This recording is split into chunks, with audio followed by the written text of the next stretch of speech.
ब्लडशॉट एक American super hero film है। First scene में एक सोल्जर दिखाया जाता है जिसका नाम मैरिन रे होता है। इसे हाथ में गन पकड़े हुए फाइटिंग करते हुए दिखाया जाता है और वो सब पर फायरिंग करके सबको मार रहा होता है। जैसे ही वो अंदर जाता है तो वो देखता है कि एक टेररिस्ट गन पॉइंट पर एक आदमी को लिए बैठा होता है। वो रे को देखकर कहता है कि अपनी गन को नीचे फेंक दो। उसके बाद रे कहता है कि तुम्हें क्या चाहिए, तो वो हेलीकॉप्टर की डिमांड करता है। इस पर रे कहता है अगर तुम्हें हेलीकॉप्टर चाहिए तो मुझे फोन करने दो। जैसे ही वो टेररिस्ट फोन की तरफ इशारा करता है तो मौका पाकर रेस पर फायरिंग करके इसे मार देता है और वो आदमी जो गन पॉइंट पर था बच जाता है। नेक्स्ट सीन एविएंडो एयरबेस से शुरू होता है। बहुत से सोल्जर्स एयरक्राफ्ट और हेलीकॉप्टर से उतर रहे होते हैं, जहाँ मैरिन रे ऊंची आवाज में बोलता है कोई भी मिशन बहुत मुश्किल नहीं होता और ना ही कोई कुर्बानी बहुत अजीम होती है और सब ड्यूटी फर्स्ट की आवाज लगाते हैं। इसी तरह रे पास खड़ी अपनी वाइफ से मिलने चला जाता है। ये एक कामयाब रेस्क्यू ऑपरेशन होता है और ये अपनी वाइफ के साथ इटली में मुंबासा में चला जाता है जहाँ वो अपनी छुट्टियां गुजारते हैं। लेकिन अनलकीली वहाँ इनको किडनैप कर लिया जाता है मार्टिन एक्स की तरफ से। एक्चुअली मार्टिन एक्स मुंबासा की हॉस्टेज ऑपरेशन के बारे में मालूमात इकट्ठी करना चाहता है और वो इससे बहुत कुछ पूछता है, लेकिन रे कहता है कि तुम मुझसे कुछ भी नहीं पूछ सकते हो, लेकिन मैं इस बारे में कुछ नहीं जानता। इसके बाद रे अपनी वाइफ को कहता है कि सब कुछ ठीक हो जाएगा, लेकिन किडनैपर कहता है कि अब कुछ ठीक नहीं होगा और इसकी वाइफ का मर्डर कर देता है। रे बहुत स्ट्रेस में आ जाता है और चिल्ला कर कहता है कि मैं कसम खाता हूँ कि मैं तुमसे फाइट करूंगा और तुम्हारा खात्मा कर दूंगा। इस पर वो किडनैपर रे को भी मार देता है। अब नेक्स्ट सीन में रे ऐसी जगह पर होता है जहाँ इसको प्रॉपर्ली वायर्स के साथ अटैच किया गया होता है। जैसे ही इसे होश आता है तो वो वायर्स को उतार कर जमीन पर गिर जाता है। इसी दौरान एक लड़की कैटी आती है और वो कहती है कि सब कुछ ठीक होने वाला है। फिर एक नया किरदार डॉक्टर हार्टिंग सामने आता है जो कि रे को welcome to rising spirit technology कहता है और बताता है कि मैं डॉक्टर हार्टिंग हूँ और कहता है कि तुम्हारा जाग जाना एक बहुत बड़ा फिनोमिना है। उसके बाद वो रे को बताता है कि यूएस मिलिट्री ने तुम्हारी बॉडी को हमें डोनेट कर दिया है और तुम मर गए थे। एक्चुअली डॉक्टर हार्टिंग इसको सुपर पावर के तौर पर इस्तेमाल करने के लिए लाता है और अपनी ऑर्गेनाइजेशन में इसको अपने हथियार के तौर पर बना लेता है। डॉक्टर हार्टिंग कहता है तुम पहले हो जिसको हमने कामयाबी से वापस लेकर आए हैं और बहुत ही खूबसूरती से ये हुआ है। तुम पहले हो जिसको सेकंड चांस मिला है। डॉक्टर हार्टिंग इस आदमी को बताता है कि हम यूएस मिलिट्री के लिए एक कीमती एसेट बिल्ड कर रहे हैं और हमारे पास एक्सपर्ट्स हैं जो कि सोल्जर्स को तेज और ज्यादा ताकतवर बना देंगे। फिर वो डॉक्टर हार्टिंग एक्सपेरिमेंट करता है। जैसे ही वो रे के हाथ पर जख्म लगाता है तो इसका जख्म बहुत जल्दी रिकवर हो जाता है। एक्चुअली ये बायोमैकेनिकल कंस्ट्रक्ट होता है जो कि बहुत तेजी से रिएक्ट किया जाता है। डॉक्टर हार्टिंग इसे बताता है कि ये टेक्नोलॉजी के जरिए बहुत से डैमेज टिश्यूज को फौरन ठीक कर लिया जाता है। इसके बाद कैटी कहती है कि तुम कौन हो ये तुम नहीं जान सकोगे क्योंकि तुम्हें क्लासिफाई कर लिया गया है। और डॉक्टर हार्टिंग कहता है वो तुम्हारा मासी था लेकिन ये तुम्हारा फ्यूचर है। फिर डॉक्टर हार्टिंग अपने बारे में बताता है कि मैं टेनिस प्लेयर था और चैंपियन था और 15 साल की उम्र में मुझे कैंसर हो गया था और मेरी बाजू को काट दिया गया। उसके बाद फिर वो अपनी बाजू रे को दिखाता है जो कि एक नई बाजू एक मैकेनिकल वे से लगा दी गई होती है और बहुत ताकतवर होती है। फिर इस तरह वो रे को ये भी बताता है कि अगर बहुत से सोल्जर्स अपनी बाजू खो देंगे तो हम उनके साथ एक नई बाजू लगा देंगे जो कि और ज्यादा ताकतवर होगी। इसके बाद वो अपने मुख्तलिफ पेशेंट से इसको मिलवाता है जिसमें जिमी भी होता है और बहुत सारे दूसरे भी पेशेंट्स होते हैं। इनमें से वो बताता है कि ये और ज्यादा ताकतवर हो गए हैं क्योंकि जिमी ने अपनी टांगे खो दी थी, उनको आर्टिफिशियल लेग्स लगा दी गई हैं। जबकि जो दूसरा इसका पार्टनर होता है वो अपनी आंखें खो देता है, जबकि वो कैमरास उसके ऊपर एडजस्ट कर दिए जाते हैं जिसकी वजह से इसका बिल्कुल जो एफिलेशन होती है डायरेक्टली ऑप्टिक नर्व से मिल जाती है और वो हर चीज को देख सकता है। नेक्स्ट सीन में जब रे सोकर उठता है तो इसमें एक्स्ट्रा एनर्जी आ जाती है।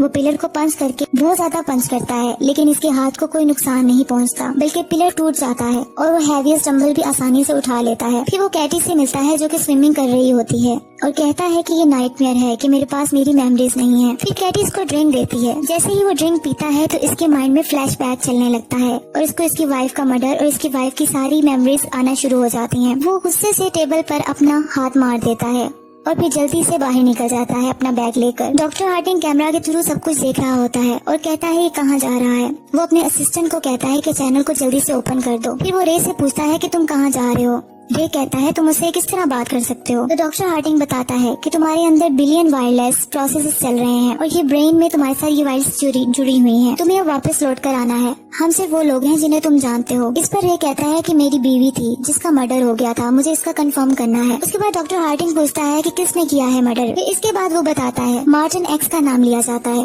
डॉक्टर हार्टिंग कहता है कि तुम्हें वापस आने का कहता हूँ क्योंकि तुम एक $multi-million प्रोडक्ट हो। लेकिन रे इसकी बात नहीं सुनता और पायलट की सीट पे बैठ के जहाज पे निकल जाता है। अब जिस लोकेशन को आइडेंटिफाई किया गया होता है वो कोलालमपुर की होती है जो बुदापेस्ट होती है। अब एक जगह दिखाई जाती है जहाँ मार्टिन एक्स को गाड़ियों में ले जाया जा रहा होता है। जब वो टनल से गुजरते हैं तो वहाँ की लाइट्स ऑफ हो जाती हैं और अचानक से एक ट्रक आकर वहाँ टकरा जाता है। अभी मार्टिन एक्स गाड़ी में बैठा होता है और पास बैठे दो आदमियों को कहता है कि मुझे बाहर जाने दो। इसी तरह वहाँ रे पहुँच जाता है और बहुत सारे लोगों से फायरिंग शुरू कर देता है। मार्टिन चिल्लाता है कि मुझे इस कार से बाहर निकालो। रे पर फायरिंग की जाती है लेकिन इस पर किसी चीज का कोई असर नहीं होता क्योंकि इसे सुपर ह्यूमन पावर बना दिया गया होता है। इसका सारा जमीन पर गिरा हुआ खून इसके अंदर चला जाता है और जल्द ही इसकी रिकवरी हो जाती है। दूसरी तरफ आम बॉडीगार्ड्स और सब इस पे बॉम्ब से और गन से अटैक करते हैं लेकिन रे का कुछ नहीं बिगड़ता। आखिर वो मार्टिन एक्स की गाड़ी की तरफ बढ़ता है और इसका मर्डर कर देता है। अगले सीन में ट्रकोल एयरफील्ड को दिखाया जाता है जहाँ रे अपनी जीप में वहाँ जाकर पहुँच जाता है। वहाँ साइंटिस्ट के पेशेंट जिमी, मार्कस एंड केटी उसका वेट कर रहे होते हैं और उसको दोबारा लेबोरेटरी में वापस लाया जाता है।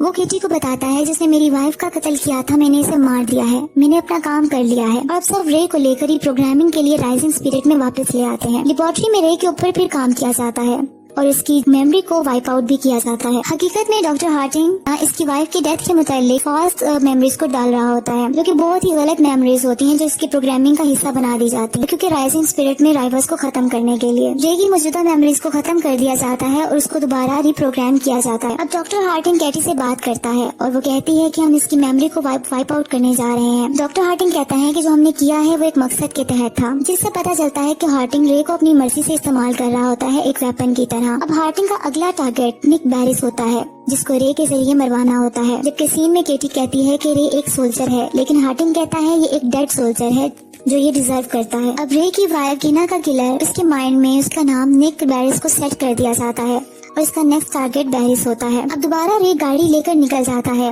और डॉक्टर हार्टिंग अपनी प्लानिंग के मुताबिक दोबारा अपने वर्ड्स को रिपीट करता है, जैसा कि तुम कहाँ जा रहे हो, हम ही लोग हैं जो तुम्हें जानते हैं। फिर पूछा जाता है तुम किसके पीछे जा रहे हो, लेकिन इस बार बताया जाता है कि निक बैरिस के पीछे जा रहा हूँ। अब रे एयरक्राफ्ट के जरिए ईस्ट ससेक्स इंग्लैंड में पहुँच जाता है जहाँ बैरिस होता है। बैरिस अपने ऑफिस में काम कर रहा होता है। इसी दौरान इसका प्रोग्रामर विल्किंस एक केस लेकर आता है जिसमें EMP बॉम्ब होता है। इस पर डॉक्टर हार्टिंग अपने कैमरा के थ्रू सब कुछ देख रहा होता है। ये सब पर अटैक करना शुरू कर देता है। थोड़ी देर में रे बैरिस के पास पहुंचता है और कहता है कि तुमने मेरी वाइफ का मर्डर किया है। इस पर बैरिस कहता है ये झूठ है जो तुम नहीं समझ रहे हो। रे जाने के लिए रे इसका मर्डर कर देता है और फिर बाहर चला जाता है और जाकर बेहोश हो जाता है। वो बेहोश हो जाता है तो उसको विल्किंस जो इसका प्रोग्रामर था बैरिस का, वो उसको अंदर ले जाता है। डॉक्टर हार्टिंग के लैब में सिग्नल लॉस्ट का साइन आता है। जब रे को दोबारा होश आता है तो वो विल्किंस पर अटैक करने लगता है तो विल्किंस कहता है कि मैं फ्रेंडली हूँ। अभी रे ये सोच रहा होता है कि हमेशा इसकी वाइफ का मर्डर हमेशा डिफरेंट पर्सन ही क्यों बन जाता है। विल्किंस इस पर हैरानगी दिखाता है। रे इसको बताता है कि मेरी बीवी का नाम गिना है। फिर अपने हाथ पर कट लगा लेता है और एक ग्लास में अपना ब्लड निकाल कर विल्किंस को दे देता है। विल्किंस इस पर कहता है कि ये अमेजिंग है और कहता है कि तुम इंटायर प्रोग्रामेबल सिस्टम के तहत चल रहे हो और ये भी बताता है कि राइजिंग स्पिरिट ने तुम्हारे अंदर गलत मेमोरीज डाल दी हैं और तुम्हें एक किलिंग मशीन बना दिया है। इस पर ये कहता है कि ये प्रोग्राम ज्यादा अरसे तक नहीं चलेगा और फिर ये भी डिस्कवर कर लेता है कि इसकी वाइफ जिंदा है। नेक्स्ट सीन लंदन इंग्लैंड में दिखाया जाता है जहाँ रे अपनी वाइफ को तलाश करते हुए इसके घर तक पहुँच जाता है और इसे कहता है कि घर आ जाओ। इस पर गिना कहती है कि तुम्हें क्या हुआ है, ये तो सब कुछ सेटल हो गया था, अब मेरी एक फैमिली है। रे पूछता है कि आखिरी बार हम कब मिले थे, जिस पर इसकी वाइफ बताती है कि 5 साल पहले। ये सुनकर रे बहुत हैरान हो जाता है। फिर रे वहाँ से चला जाता है और बहुत रोता है। वो गाड़ी में जा रहा होता है। जिमी और इसका साथी अपनी गाड़ी लेकर रे की गाड़ी को बहुत बुरे तरीके से हिट कर देते हैं और इस तरह इस पर फायरिंग भी स्टार्ट कर देते हैं। रे को जैसे ही बुलेट लगती है तो इसका वो जिस्म का हिस्सा ब्लू हो जाता है और वहाँ से रे एक चिप निकालता है और भाग जाता है। जिमी अपने साथी के साथ इसको ट्रैक करने की कोशिश करता है। जैसे ही वो बुलेट्स को हवा में फायर करता है तो वो कैमरास बन जाती हैं जिससे रे की लोकेशन का पता चल जाता है। रे पर फायरिंग की जाती है लेकिन रे एक पुलिस कार से गन्स को छीनकर फायरिंग स्टार्ट कर देता है। अब जिमी के साथ इसकी फाइट चल रही होती है और ये पब्लिक रोड पर गिर जाते हैं। इसी दौरान एक ट्रक आता है जो कि इन दोनों के ऊपर से गुजर जाता है जिसमें से रे को कुछ नहीं होता और इसकी रिकवरी हो जाती है, जबकि जिमी की टांगें अलग हो जाती हैं जो कि आर्टिफिशियल होती हैं। थोड़ी देर में जिमी इसकी बैक में डिवाइस को स्टैब कर देता है जिससे दोबारा वो रे बेहोश हो जाता है। अब कैटी रे के लिए थोड़ा फ्रेंडली बन जाती है, जबकि लैब में जब डॉक्टर हार्टिंग इसको कुछ कमांड्स देता है विल्किंस के बारे में तो वो नहीं मानती। इस पर वो उसकी ब्रीथिंग सिस्टम को रोक देता है जिससे कैटी की तबीयत खराब हो जाती है और उसके बाद वो मान जाती है और विल्किंस को ढूंढने निकल जाती है। नेक्स्ट सीन में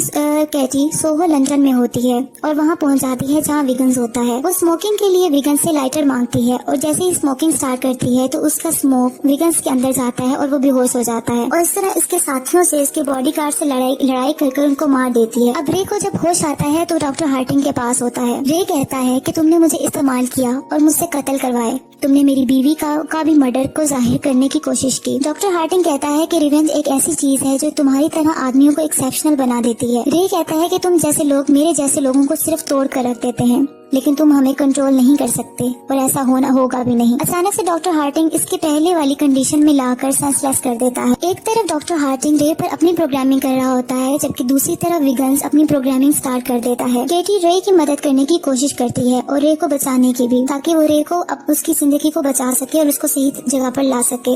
अब डॉक्टर हार्टिंग केटी की प्लानिंग जानने के बाद इसके ब्रीथिंग सिस्टम को दोबारा रोकने की कोशिश करते हैं, लेकिन एक्सेस डिनाई हो जाती है। एक तरफ जिमी भी अपनी फुली आर्म्ड हो जाता है और रे से फाइट करने के लिए निकल आता है। अब रे को विगन्स कंट्रोल करता है और रे कहता है कि मैं अब अपना काम करने जा रहा हूँ, और वहाँ पहुँचता है जब जिमी अपने दोस्त अपने साथी मार्कस के साथ होता है और इससे फाइट करता है। दूसरा जिमी का साथी भी इसकी मदद के लिए आ जाता है। अब जिमी और मार्कस मिलकर इससे फाइट करते हैं, लेकिन रे सुपर ह्यूमन पावर होते हुए जिमी को बहुत बुरे तरीके से हर्ट कर देता है और एक जिमी का पावरफुल हैंड को इससे अलग कर देता है। और जहाँ डॉक्टर हार्टिंग भाग रहा होता है, उसका वो हैंड उसकी गाड़ी में जाकर लगता है, जिससे उसकी गाड़ी रुक जाती है। अब रे डॉक्टर हार्टिंग की तरफ बढ़ता है और डॉक्टर चिल्लाता है कि मैं सिर्फ अकेला था जिसने तुम्हें रीबिल्ड किया, अगर मैं नहीं हूँगा तो तुम भी सरवाइव नहीं कर सकते। लेकिन रे मुसलसल गुस्से से डॉक्टर की तरफ बढ़ता जाता है।